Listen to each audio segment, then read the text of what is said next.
Jim, let's talk about the retailers. They are on fire this week. They rallied big yesterday with the Home Depot and Macy's, and then today you had Target, you had TJX, you had Lowe's.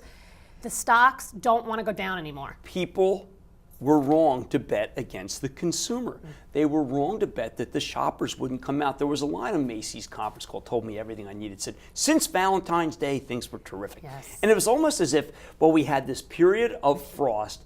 The frost kind of ends, and then the shoppers came back, and none of these merchants seemed to have to fire sale any of their product. Well, that's so the gross margins were good. That's the interesting thing, that we were talking about this this morning, you and I, that gross margins really have hung in there. And so imagine when actually the weather gets better, what's going to happen? The profitability. Right, and one of the things that's happened is that let's say you do minus 2.5 and people looking for minus 2.5, obviously I'm talking about Target, and they don't even clarify the breach. Well, people say, hey, hallelujah, you know what? It didn't fall off a cliff. Abercrombie does a high minus number. Well, it wasn't low double digit. So what's happened is that the bears who did press these stocks have not found the sellers they need to cover their shorts. So what do you make of it? Consumer is 75% of GDP.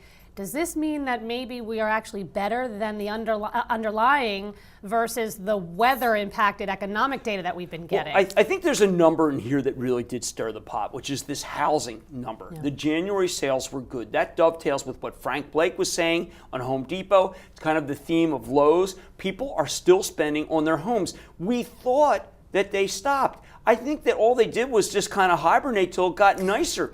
Frank Blake's call is filled with good things about home prices going up a little bit, unexpectedly strong January sales in winter.